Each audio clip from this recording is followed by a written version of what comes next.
So I did 10 years solid with New Edition. Really? Actually, the way that even worked out was I did a play. I was MDing a play with Ralph. So Melvin Baldwin and Wizard Jones with Alex Evans came in at the last minute to do a Japan run with, I think it was Japan run with New Edition. Well, Jason, the programmer at the time, needed some help. So Ralph was like, well, can you help program the show? Oh, nice. So for 2 weeks, we go in there, we work on the show. We were using Reason at the time, a digital performer. Program the show, get this all sounds and all this kind of stuff. A little while later, Alex goes to do, I think it's either Brownstone or Patty. Okay. And they needed a bass player. Yeah. Me and Melvin Baldwin, the drummer, had played at clubs together, Right. but we'd actually never get a major gig together. Right. So Melvin says to Wizard Jones, say, well, why don't we get Trey? That would be kind of cool. Yeah. Ralph comes around and says, yeah, Trey play bass, why don't you grab him? Perfect. We're getting ready to do a tour. We're in here, we're at Crossover, as a matter of fact. Nice. And Bobby comes, this is a couple years later. I'm in the New Edition campus at this point. Nice. So it's probably about 3 years later. And I'm standing right here. And he sees me and Ralph, because me and Ralph was always together at this point. Yeah. After every show, I come in there, we hang out, do whatever we're doing, talk a bunch about business and music and just general stuff, right? So Bobby was watching this, because him and Ralph was really tight. Right. All right. So we standing right here one day, and he walks up to me and says, "What the f you and Ralph so cool?" And me being who I am, being how I am, I said, "'Cause I'm a cool motherfucker." Oh, I love it. And he said, "All right," and he walked off. So about a week later, he walks up to me and said, "I want you to be my music director."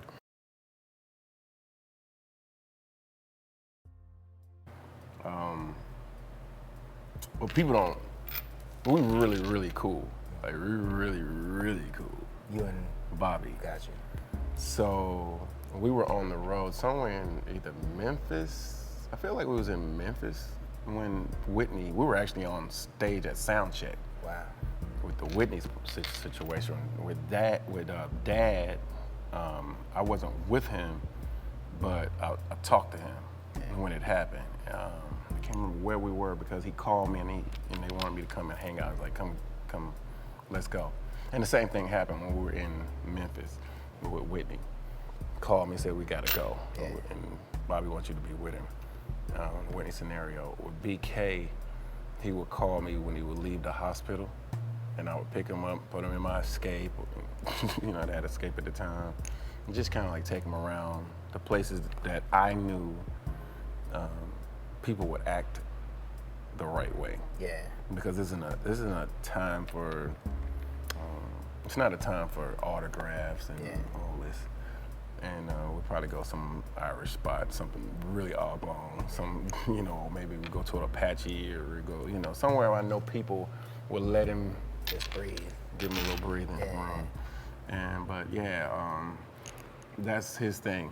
Yeah. For some reason, like we was on tour and I'd be in my bunk and he would just come on the bus and just, Trey. He's like wake everybody up. And it'd be like 3 in the morning, 2 in the morning. And they'd be like, what you doing? Sleep. Like, Right. Come out here. I'm like, for what? Like, everybody be up. We sit in the thing. And they had to literally put him off our bus. Wow. Tell you, man. Yeah, he get mad about that too. He couldn't stand it. He'd be like, yo, why can't we over here with y'all? It's my bus. I love it. First greatest rookie is that guy, Jamie. Nice. They understand. I always talk about that because I know he'd go, oh, you always talking about the rookie. I mean, he's totally not a rookie anymore, but those are the things we came through.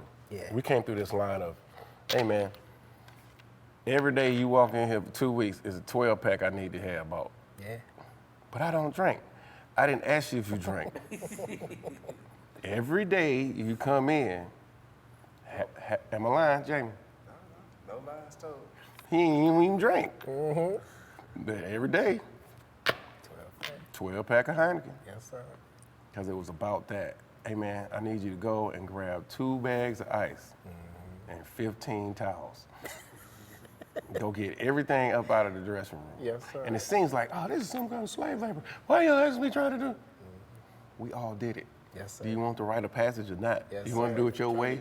Huh? Sounds like fraternity. Because the reality of it is, yeah. Yeah. If you come in down the path we came down to be like you want to be great, it's some little small stuff that humbles you. Yeah. You know what I mean? And the music, Stuff ain't even got nothing to do with your ability to play. we know you can play. Yeah. You're already here. Yeah. You know what I'm saying? Yeah. So now it's about, okay, yo, you know, did he come through the right chain? Did he come through where you can? Yeah. Okay, well, you got to take him through. Make him do it. You got 2 weeks to get him right. Jokers be grabbing all kind of stuff. Landon, he was good at it too. You know what I mean? Yeah. I was like, man, go get everything out the dressing room. Come back with sheets, towels. This guy came back one time with the whole cooler, the iron and the ironing board. And he just came back with stuff we ain't even supposed to have. Like, we don't need that. That's like somebody's. That is. But I feel like that stuff is lost. Yeah. We just say, okay, and that's the other part. That ties into money. Yeah. You want to make $1,000 for your 1 hour show or whatever, which is great. I know you want to. Yeah. But what have you actually done Right. that warrants this amount of money? Then you come in late. Then you come in looking this way. Then you want to have the attitude. Then you want to talk crazy. Then you want to, come on, man. Get some respect. Grow into this place. Because we ain't always been able to tell nobody what we want. We don't always tell people about what we want now. It's a process that you go through. And you say, hey, man, come through this line with me. Come do the $200 gig with me. I'll get you to $1,000. Or I'll get 13 $200 gigs this month. Or I might get you 4 $500 gigs this month. Either way, if you stick with me, you eating and you ain't gonna lose no weight. I guarantee you. Okay, OG. All right, this, that, the third. And they go through the process because each part of it matters. Whether you're doing a club gig, you're doing a pop gig or R&B gig, the jazz gigs, they are different. It's a different process. It's a different learning. It's different budgets. It's different all this stuff. And if I can get you to understand at this level, just love the music. Just love the music. It'll open up every finance you could think of. I did a commercial with Michael McDonald. I didn't even play bass. Willie Weeks played bass. Whew. Right. Jesus. So, taking it to the streets. It was a Ford commercial. Yeah. All I sung was, taking it to the street. I sung that 3 times. Taking it to the street. Taking it to the street. I filled out some paperwork. I was in Nashville with Mark Harris. All this is in the same time. A couple weeks later, maybe about a month later, commercials start coming on the radio, Super Bowl time, all this. And I'm at this apartment, and I'm in between these Silk tours, and I gotta go to my mailbox, and I have 30 checks in there. Wow. But every day I went, it was 11 checks, 9 checks from radio and TV. What happened was they were coming from both directions, TV and radio, from different locations. So that's why I was getting it. For 3 months this was happening. So the checks was ranging, sometimes they'd be $109, sometimes it'd be $47, sometimes it'd be $500, it just depends on the market and all this. But it ended up being about $40,000. That's how I got my house. 3 lines of taking it to the street. Because I was hanging out in the right space. Mark Harris, Eric Gales, the homie. Nice. So I'm going back and forth. So I'm dealing with the Simply Redeemed record. That's what I'm dealing with. Mark with the CC, she's did some stuff on me at that time. Tommy Sims, that's how I got that blue bass. Yeah. So these are all family. So I'm in that space. Yeah. That's what I'm learning at this point. And that is what yielded that. He's literally 90% alcohol. There's no blood in his body. It's all alcohol, like literally. Because I was like, man, I don't know how you doing it. As a matter of fact, our homie Stro, I was off a gig, and I can't remember who was. I think maybe I had sent Aaron to play bass, but I had to go do something else. So I said, Stro, I need you to stick with Bobby.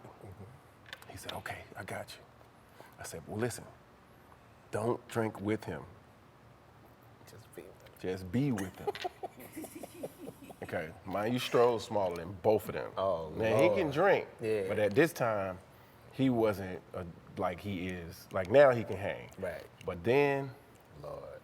yo, Stroh missed his flight, the next gig. Like he woke up the next day at like 6 o'clock.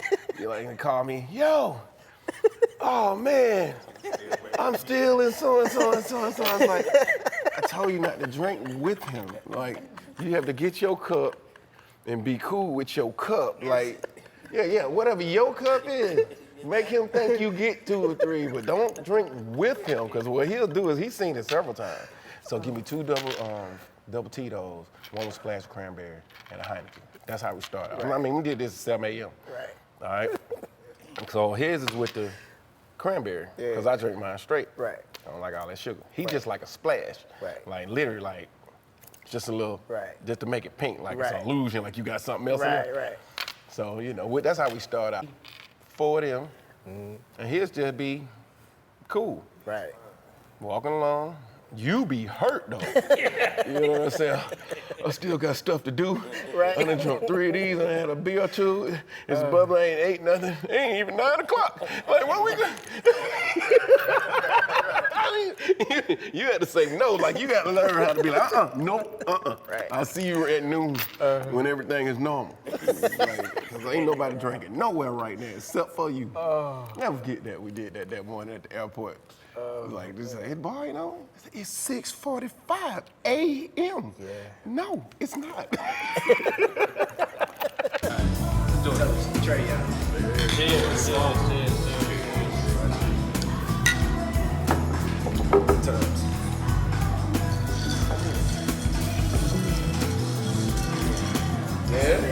Super smooth. Little bite, that's the part where you say, it's real.